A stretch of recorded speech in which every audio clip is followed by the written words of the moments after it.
नमस्कार, स्वागत है आपका और मैं हूं आपके साथ लता। बड़ी खबर आपको बता रहे हैं। जी हां, इरादे नेक काम अनेक के जरिए सीएम योगी ने किया चुनावी शंखनाद। सीएम योगी ने 2022 के लिए की चुनाव अभियान की शुरुआत। जी हां, सरकार ने विकास और विश्वास पर फोकस करने का किया वादा। वहीं ब्राह्मण के नाम पर राजनीति करने वालों को लग रहा है बड़ा झटका। तो वहीं इसके अलावा ईद के मौके पर तुष्टीकरण करने वाली केरल सरकार के मॉडल का भी पर्दाफाश हो चुका है, जिसमें केरल मॉडल का बखान करने वाले लिबरल पत्रकार भी एक बार फिर से बेनकाब होते हुए दिखाई पड़ रहे हैं। जी हां, एक बार फिर से उत्तर प्रदेश में विपक्षियों को बड़ा झटका लगा है, क्योंकि अब बीजेपी ने यूपी में चुनावी शंखनाद कर दिया है। जी हां, इसी कड़ी में सीएम योगी आदित्यनाथ की सरकार ने इरादे नेक काम अनेक नाम के साथ 2022 विधानसभा चुनाव के लिए प्रचार अभियान की शुरुआत कर दी है, जिसमें बीजेपी ने विकास और विश्वास को आधार बनाकर इस बार का चुनाव लड़ने का ऐलान किया है। जी हां, यानी कि 2022 में बीजेपी की सत्ता वापसी के बाद बीजेपी कोरोना से लड़ाई, किसान हित, रोजगार और माफिया के खिलाफ कार्रवाई को आगे बढ़ाएगी। राज्य सरकार गरीबों के लिए जुड़वा योजनाओं के तहत मुफ्त राशन पर भी प्रकाश डालेगी और इसके अलावा पीएम गरीब कल्याण अन्न योजना, जिसे नवंबर तक बढ़ाने को कहा गया था, योगी सरकार ने जून में मुफ्त राशन वितरण के लिए भी अपनी अतिरिक्त योजना की शुरुआत की है। तो साफ तौर पर जिस तरीके से आपको बता दें कि योगी सरकार ने विपक्षियों को करारा झटका देते हुए जिस तरीके से आज चुनावी शंखनाद की शुरुआत कर दी है, इसके बाद से ही लगातार ब्राह्मण समाज की राजनीति करने वाले सिर्फ और सिर्फ उत्तर प्रदेश में लूट और हत्याओं की घटनाओं को लगातार अंजाम देने वाले तमाम विपक्षी नेताओं को बड़ा झटका लगा है। जी हां, सिर्फ बेबुनियादी बयानबाजी करने वाले अखिलेश यादव और मायावती को अब साफ तौर पर बड़ा झटका लगा है, क्योंकि समाजवादी पार्टी के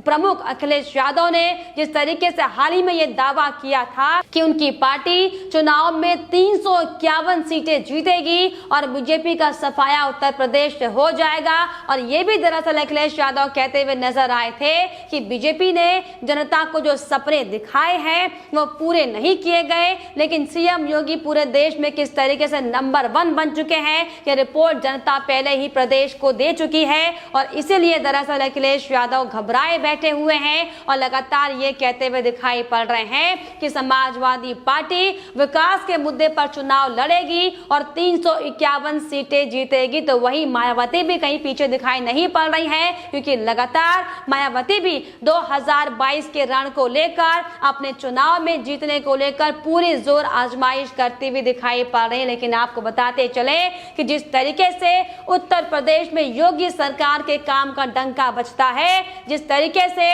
हर एक क्षेत्र में जो योगी सरकार की वाहवाही सबके सामने आते हुए दिखाई पड़ रही है, जिस तरीके से पहले से ही उत्तर प्रदेश की जनता ने सीएम योगी आदित्यनाथ को अपना एक बार फिर से मुख्यमंत्री मान लिया। दरअसल यही बड़ी वजह है कि लगातार समाजवादी से लेकर बहुजन समाज पार्टी लगातार अपनी तिलमिलाहट दिखा रही है और अब तक सिर्फ और सिर्फ यादव और अपने अपने जातियों को लेकर जो समीकरण लगाने की कोशिश करते थे, वो अब साफ तौर पर ब्राह्मण वोटों पर भी सेंध लगाने की बात करते हुए दिखाई पड़ रहे हैं। लेकिन आपको बता दें कि तमाम राजनीति विपक्ष नेताओं की उत्तर प्रदेश में धरी की धरी रह जाएगी, क्योंकि अगर जनता वोट करेगी तो वो सिर्फ और सिर्फ काम के आधार पर करेगी, जो कि वाकई 2017 के बाद उत्तर प्रदेश में किए गए थे। दरअसल यही बड़ी वजह है कि लगातार विपक्षी पार्टी बौखलाहट में है, डर में है और घबराहट में है। लेकिन आपको बता दें कि आज से सीएम योगी आदित्यनाथ ने साफ तौर पर अपना चुनावी शंखनाद शुरू कर दिया गया है और इसके तहत अब लगातार बीजेपी के बड़े बड़े नेताओं की मुलाकात होगी और आगामी चुनाव को लेकर रणनीतियां बनाई जाएंगी, जिसको लेकर यूपी चुनाव के मद्देनजर अब तैयारियां उत्तर प्रदेश बीजेपी ने तेज कर दी है, जिसको लेकर बीजेपी राष्ट्रीय अध्यक्ष जेपी नड्डा भी चुनाव की तैयारियों पर चर्चा करने के लिए उत्तर प्रदेश में पार्टी के सांसदों से मुलाकात करेंगे। 28 जुलाई को जेपी नड्डा पश्चिमी उत्तर प्रदेश, ब्रज और कानपुर क्षेत्र के सांसदों के साथ बैठक करेंगे। तो वहीं 29 जुलाई को जेपी नड्डा अवध, काशी और गोरखपुर क्षेत्र के पार्टी सांसदों से मुलाकात करने वाले हैं और इस दौरान जेपी नड्डा जमीनी हकीकत और लोगों के मिजाज को जानने के लिए सांसदों के फीडबैक भी लेंगे और फीडबैक के आधार पर ही अगले साल होने वाले विधानसभा चुनाव में बीजेपी की प्रचंड जीत सुनिश्चित करने की योजनाओं पर चर्चा की जाएगी। दरअसल यही बड़ी वजह है कि लगातार उत्तर प्रदेश में जो तमाम विपक्षी दल एड़ी चोटी का जोर लगाते हुए दिखाई पड़ रहे हैं, आज यू बीजेपी के चुनावी शंखनाद से बखलाते हुए दिखाई पड़ रहे हैं। लेकिन आपको दूसरी ओर बताते चले कि एक और जहां योगी सरकार इतने बेहतर तरीके से कोरोना नियंत्रण के बावजूद भी इस बार अपने इस काम को जारी रखने का फैसला कर रही है, तो वहीं किस तरीके से केरल सरकार कोविड नियंत्रण करने में पूरी तरीके से विफल साबित हुई है, ये हम सबके सामने है, जिसको लेकर सुप्रीम कोर्ट भी केरल सरकार को फटकार लगा चुका है। और सुप्रीम कोर्ट ने अभी हाल ही में 20 जुलाई को लगातार आपको बता दें कि प्रदेश में बढ़ रहे कोरोना के मामलों पर लेकर सख्त टिप्पणी केरल सरकार को की थी और ये कहा था कि अगर अधिसूचना के परिणाम स्वरूप भी कोविड-19 में कोई अप्रिय प्रसार होता है तो जनता का कोई भी सदस्य या इस न्यायालय के संज्ञान में इसको ला सकता है और हम इसके लिए जिम्मेदार लोगों के खिलाफ आवश्यक कार्रवाई करेंगे। लेकिन जिस तरीके से कुछ वामपंथी पत्रकार सिर्फ और सिर्फ केरल के मुख्यमंत्री पिनराई विजयन को हीरो बनाने में तुले हुए हैं, लगातार केरल मॉडल की बातें अलग अलग तमाम वामपंथी पत्रकार करते दिखाई पड़ रहे हैं। दरअसल यही बड़ी वजह है कि इसी के कारण इसका खामियाजा आज केरल की जनता भुगत रही है और केरल में आए दिन 22,000 से ज्यादा मामले सामने आ रहे हैं। जबकि अगर हम पूरे देश की बात करें तो आप सोचिए 40,000 के आसपास मामले रोजाना कोविड के एक्टिव केस सामने आ रहे हैं, जिसमें 50% मात्र केरल से हैं। और आपको ये भी बताते चले कि जो पत्रकार लगातार केरल मॉडल की बात करते हुए दिखाई पड़ रहे हैं, अगर इन्हीं पत्रकारों से केरल में हिंदुओं की घटती जनसंख्या, पीएफआई के नेटवर्क और धर्म परिवर्तन जैसे मुद्दों पर सवाल किया जाए तो लगातार ये पत्रकार चुप्पी साध लेते हैं। लेकिन अब जब केरल की जनता के साथ बड़ा खिलवाड़ जो केरल सरकार ने किया था, जिस तरीके से ईद के मौके पर लॉकडाउन पर पाबंदियों में छूट देने का काम केरल सरकार ने किया था, दरअसल आपको बता दें कि आज इसी का नतीजा है कि केरल सरकार के गलत फैसले का जो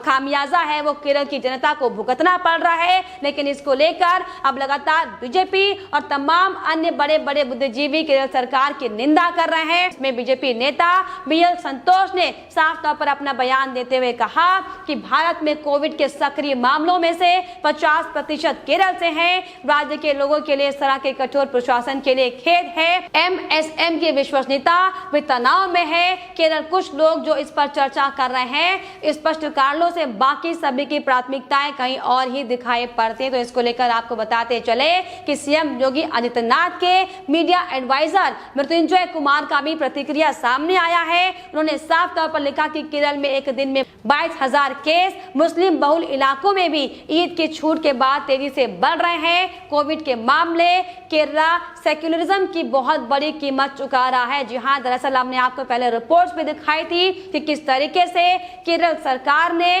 कोविड को ध्यान में ना रखते हुए ईद के खास मौके पर 3 दिन का लॉकडाउन में फ्री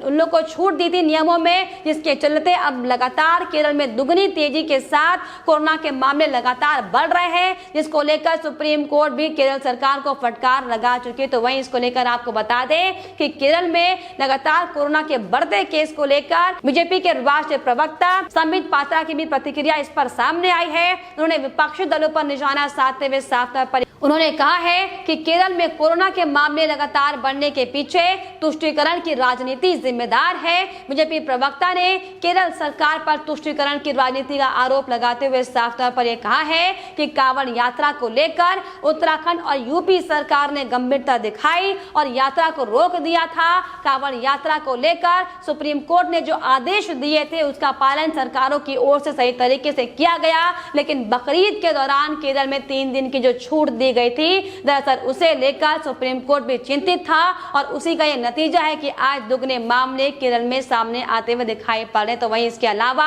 बीजेपी नेता प्रीति गांधी की भी इसमें प्रतिक्रिया सामने आई है। उन्होंने साफ तौर पर अपना ट्वीट करते हुए लिखा है कि 3 करोड़ से ज्यादा की आबादी के साथ केरल ने पिछले 24 घंटों में 22,000 से ज्यादा कोविड मामले दर्ज किए हैं। 24 करोड़ की आबादी के साथ उत्तर प्रदेश ने पिछले 24 घंटों में सिर्फ 36 कोविड मामले मामले दर्ज किए, तो आप फर्क साफ तौर पर देख सकते हैं। और दरअसल यही बड़ा कारण है कि लगातार उत्तर प्रदेश में सीएम योगी आदित्यनाथ के निर्देश में जिस तरीके से काम किए जा रहे हैं, बखूबी एक एक जिम्मेदारी को जिस तरीके से सीएम योगी आदित्यनाथ और उनके तमाम अधिकारी निभाते हुए दिखाई पड़ रहे हैं, दरअसल ये इसी का